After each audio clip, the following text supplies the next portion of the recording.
Salam alaikum et bienvenue. On est le 15 juin 2026 et dans moins de 48 heures, l'Algérie entre dans la Coupe du Monde.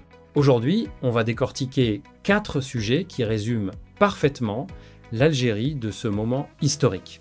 Sonatrach vient de signer 3 accords stratégiques majeurs sur le dessalement de l'eau, un dossier vital pour la sécurité hydrique du pays. La Banque d'Algérie a réuni tous les dirigeants des banques commerciales pour accélérer l'inclusion financière et la modernisation du système bancaire.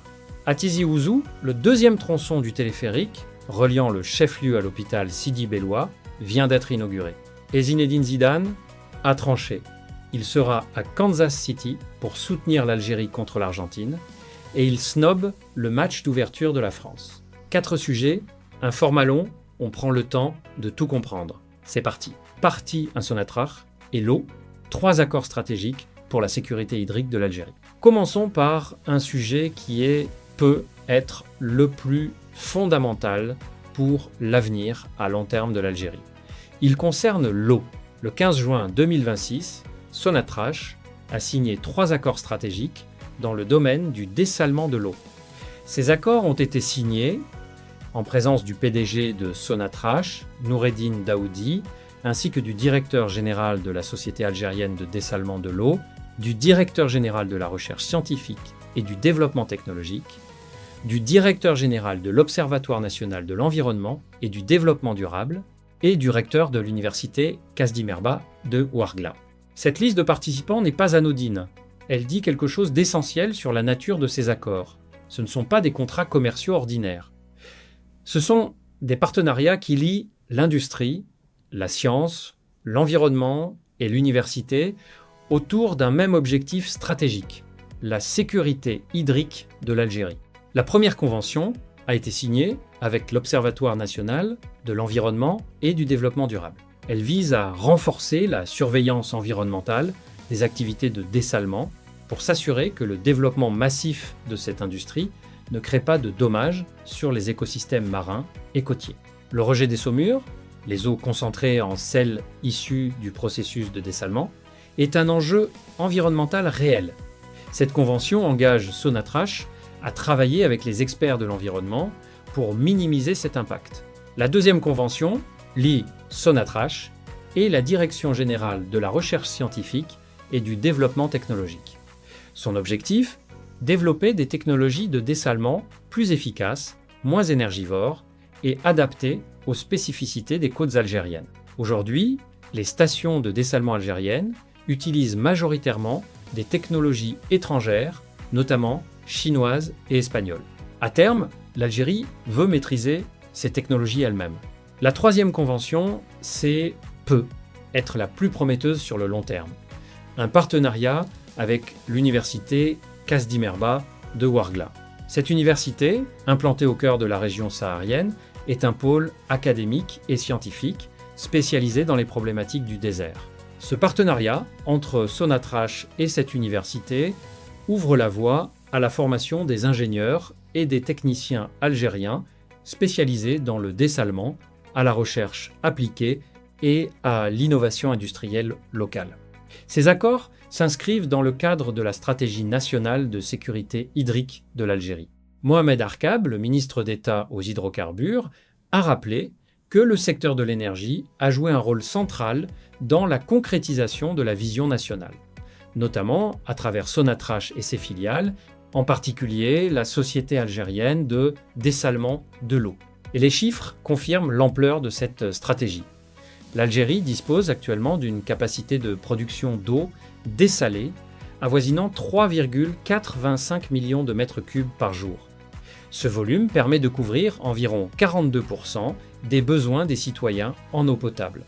L'objectif, fixé par le président Tebboune, est de porter ce chiffre à 60% à l'horizon 2030. Et à terme, l'Algérie ambitionne de couvrir 100% de ses besoins en eau potable par le dessalement. Pour atteindre cet objectif, plusieurs grands projets sont en cours. Le président Tebboune avait évoqué, lors d'un conseil des ministres, la construction de 5 grandes stations de dessalement d'une capacité de production de plus de 300 000 m3 par jour chacune. Ces projets sont répartis entre l'Est, l'ouest et le centre du pays. Pourquoi l'eau est-elle un sujet aussi urgent pour l'Algérie? Les raisons sont multiples et convergentes. D'abord, le changement climatique. Les précipitations en Algérie ont diminué de 30% en 50 ans selon plusieurs études scientifiques. Les barrages se remplissent moins qu'avant, les nappes phréatiques se réduisent. La demande en eau augmente avec la croissance démographique. Et dans les villes côtières, comme Alger, Oran et Annaba, les habitants ont subi des coupures d'eau récurrentes qui ont mis en colère toute une population. Le dessalement, c'est la réponse technologique à cette crise structurelle. L'Algérie a une côte méditerranéenne de plus de 1200 km. Elle a une industrie énergétique capable de fournir l'électricité nécessaire à ses stations. Et maintenant, elle a la volonté politique et les financements pour déployer cette stratégie à grande échelle. Les accords de ce 15 juin marque une étape importante. Le dessalement algérien entre dans sa phase de souveraineté technologique et scientifique, pas seulement importer des stations clés en main, mais développer une expertise nationale, former des ingénieurs, innover localement. Partie 2, la Banque d'Algérie réunit les banques commerciales, la révolution bancaire est en marche. La deuxième actualité de ce 15 juin nous emmène dans les arcanes du système financier algérien. Et la réunion qui s'est tenue hier, dimanche 14 juin 2026, est révélatrice des grandes ambitions de l'État algérien pour son secteur bancaire. Le gouverneur de la Banque d'Algérie, Mohamed Lamine Lebou, a présidé hier une réunion de haut niveau avec les dirigeants de l'ensemble des banques commerciales de la place, en présence des vice-gouverneurs et des hauts cadres de la Banque centrale. Ce type de réunion plénière entre la Banque centrale et toutes les banques commerciales est relativement rare. Elle traduit une volonté de coordination forte entre le régulateur monétaire et les acteurs du financement de l'économie réelle. Que s'est-il dit dans cette salle? Le communiqué officiel de la Banque d'Algérie est précis. 4 grands thèmes ont dominé les discussions. Premier thème, le bilan de l'activité bancaire récente. Le gouverneur Lebou a présenté un état des lieux des évolutions récentes du système bancaire national. Cela comprend l'évolution des dépôts, des crédits à l'économie, de la liquidité bancaire et des indicateurs de solvabilité des établissements. Sans entrer dans des chiffres confidentiels, ce bilan a permis d'identifier les forces et les faiblesses du système. Deuxième thème, l'évaluation des mesures de politique monétaire. Depuis le début de l'année 2026, la Banque d'Algérie a ajusté plusieurs paramètres de sa politique monétaire, notamment les taux directeurs et les réserves obligatoires. Cette réunion était l'occasion de mesurer l'impact de ces ajustements sur le comportement des banques et sur le financement de l'économie. Troisième thème, et c'est le plus révélateur de la direction stratégique, l'accélération de l'inclusion financière et de la monétique. Ce sont 2 sujets sur lesquels l'Algérie accuse un retard structurel important. L'inclusion financière, c'est la proportion de citoyens et d'entreprises qui ont accès aux services bancaires de base, compte courant, carte bancaire, crédit, épargne. En Algérie, encore une grande partie de la population reste non bancarisée, préférant garder son argent en liquide. Cette situation prive l'économie de ressources mobilisables et alimente le marché informel. La monétique, c'est l'ensemble des paiements électroniques, par carte bancaire, par application mobile, par virement en ligne. L'Algérie a fait des progrès dans ce domaine avec le lancement du paiement en ligne, l'extension du réseau de distributeurs automatiques et le développement des applications bancaires mobiles. Mais le chemin reste long pour atteindre les standards des économies comparables. La réunion du 14 juin a permis au gouverneur de fixer des objectifs concrets aux banques commerciales dans ces 2 domaines. On peut s'attendre, dans les prochains mois, à de nouvelles mesures pour faciliter l'ouverture de comptes, simplifier l'accès au crédit pour les PME et développer les solutions de paiement mobile. Quatrième thème, les défis stratégiques du secteur. Parmi ces défis, plusieurs sont particulièrement importants. La numérisation complète des opérations bancaires, qui permettrait de réduire les délais, les coûts et les risques d'erreur. La lutte contre le blanchiment d'argent et le financement du terrorisme, qui exige des systèmes de conformité de plus en plus sophistiqués. Et le financement de l'économie verte, avec des lignes de crédit dédiées aux projets d'énergie renouvelable, d'efficacité énergétique et de dessalement. Il faut replacer cette réunion dans le contexte économique algérien actuel. L'Algérie est en pleine transformation. Des milliards de dollars sont investis dans les infrastructures, l'industrie, l'agriculture et le dessalement. Pour financer ces projets, le système bancaire doit être solide, efficace et capable de mobiliser l'épargne des Algériens vers l'investissement productif. La réunion du 14 juin est un signal que la Banque centrale prend ce rôle très au sérieux. Un dernier point important. La Banque mondiale et l'OCDE viennent de revoir à la baisse leurs prévisions économiques mondiales pour 2026. Dans ce contexte de ralentissement global, le fait que le gouverneur de la Banque d'Algérie réunisse immédiatement les banques commerciales pour renforcer leur résilience et accélérer leur modernisation est un geste de gouvernance préventive qui mérite d'être salué. Partie 3, le téléphérique de Tizi Ouzou et le bilan du bac.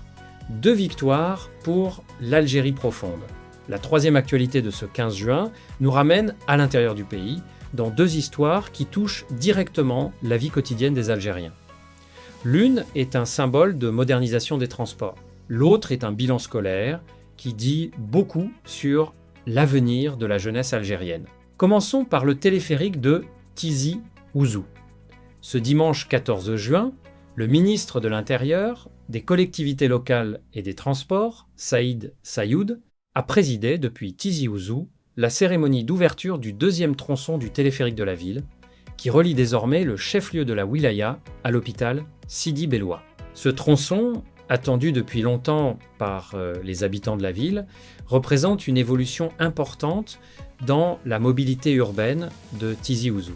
L'hôpital Sidi Belloua est situé sur les hauteurs de la ville, dans une zone dont l'accès peut être difficile, notamment aux heures de pointe ou lors des épisodes de neige en hiver. Le téléphérique offre désormais une liaison rapide, fiable et permanente entre le centre-ville et cet établissement hospitalier.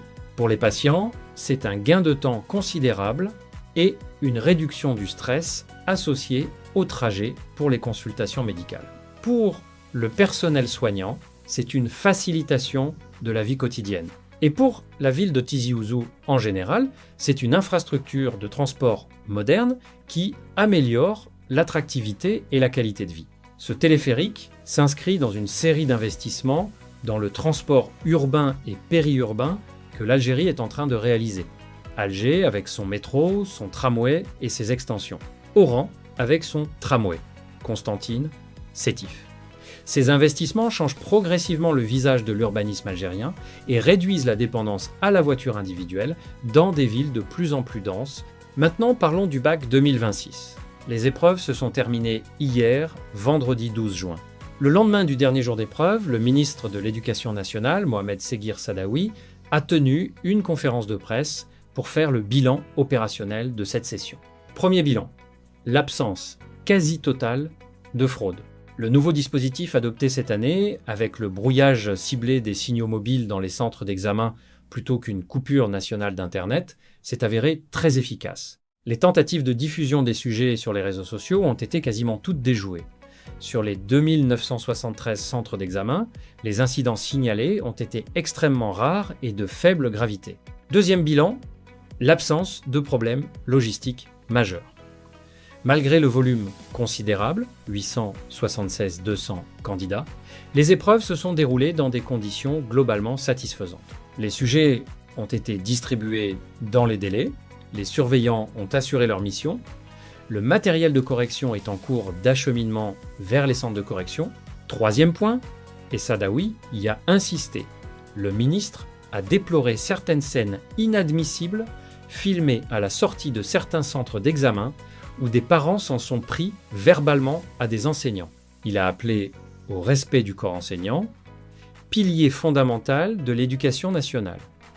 Un rappel nécessaire dans un contexte où la pression sociale autour du baccalauréat génère parfois des comportements regrettables. Les résultats du bac 2026 seront publiés le 15 juillet 2026 sur le portail de l'ONEC, dans un mois exactement. Pour les 866 200 candidats et leurs familles, l'attente commence. Et pendant que ces lycéens attendent leurs résultats, des centaines de milliers de collégiens découvrent ce matin leurs résultats du BEM 2026, publié depuis 10 heures hier dimanche. Ces deux événements scolaires simultanés, BAC et BEM, créent cette semaine un moment particulier dans la vie sociale algérienne où toute une génération est en suspens entre l'espoir et l'inquiétude. L'éducation est le fondement de tout. Et quand un pays de 47 millions d'habitants mobilise 876 000 candidats au baccalauréat en 5 jours, dans 2973 centres répartis de Tamanrasset à Annaba, d'Oran à Tizi Ouzou, c'est toute la puissance d'un peuple qui aspire à l'avenir que l'on voit à l'œuvre. Partie 4, Zidane snob la France et choisit l'Algérie. Le geste qui fait trembler les médias français. La quatrième et dernière actualité de ce 15 juin est sans doute la plus symbolique de la semaine et peut être de toute la Coupe du Monde 2026. Une décision qui a explosé sur les réseaux sociaux, qui divise les commentateurs français et qui remplit de fierté des millions d'Algériens à travers le monde. Zinedine Zidane, la plus grande légende du football français, l'homme qui a porté les Bleus au sommet du monde en 1998 puis en 2006, vient d'annoncer qu'il sera présent à Kansas City ce mercredi 17 juin pour le match Algérie-Argentine et qu'il ne sera pas à New York pour le match d'ouverture de la France contre le Sénégal quelques heures plus tôt. Zidane a choisi l'Algérie. Zidane choisit son fils Lucas. Reprenons les faits dans leur chronologie. La France joue son premier match de la Coupe du Monde 2026 le mardi 16 juin contre le Sénégal au MetLife Stadium de New York à 15h heure locale, soit 20 et 1h heure algérienne. L'Algérie, elle, affronte l'Argentine le mercredi 17 juin à 20h heure locale à Kansas City, soit 2h du matin, heure algérienne. Les deux matchs sont séparés de moins de 30 heures. Et les deux villes, New York et Kansas City, sont distantes de plus de 2000 km, avec environ 3 heures de vol entre elles. C'est physiquement possible d'assister aux deux matchs, mais logistiquement très contraignant. Zinedine Zidane a tranché. Il va à Kansas City. Selon le journal L'Équipe, qu'il a révélé le 15 juin, Zidane sera bien présent à l'Arrowhead Stadium de Kansas City pour la rencontre Algérie-Argentine. La raison est aussi limpide qu'émouvante. Son fils Lucas, gardien de but des Fennecs, va disputer son tout premier match en Coupe du Monde. Retournons un moment en arrière pour comprendre toute la profondeur de ce moment. Lucas Zidane a 28 ans, il est né le 13 mai 1998 à Marseille, fils de Zinedine Zidane et de Véronique Fernandez. Il a grandi dans les académies de jeunes du football français, passé par le Real Madrid, Grenade, Rayo Vallecano. Pendant des années, il a porté le maillot des équipes de France de jeunes, des U16 aux U20. Il était sur la trajectoire naturelle d'une sélection en équipe de France, dans les traces de son père. Et puis, en 2025, tout a changé. Lucas Zidane a fait un choix qui a surpris tout le monde. Il a décidé de représenter l'Algérie, le pays de ses grands-parents paternels, ses origines profondes. La FIFA a acté ce changement de nationalité sportive. Et le sélectionneur Petkovic l'a convoqué pour la première fois en octobre 2025. Voilà pour ce 15 juin 2026, une journée chargée en émotions et en décisions importantes. Sonatrach signe 3 accords stratégiques sur le dessalement de l'eau avec l'Observatoire national de l'environnement, la direction de la recherche scientifique et l'université Kasdi Merba de Ouargla. L'Algérie veut passer de 42% à 60% de couverture en eau dessalée à l'horizon 2030. La souveraineté hydrique est un impératif vital. La Banque d'Algérie réunit tous les dirigeants des banques commerciales pour accélérer l'inclusion financière, la monétique et la modernisation du système bancaire. Dans un contexte de ralentissement mondial, l'Algérie renforce son système financier de l'intérieur. Le deuxième tronçon du téléphérique de Tizi Ouzou, reliant le chef-lieu à l'hôpital Sidi Bellois, est inauguré. Pendant que le bac 2026 se termine avec un bilan opérationnel positif, les résultats attendus le 15 juillet. Et Zinedine Zidane a choisi l'Algérie.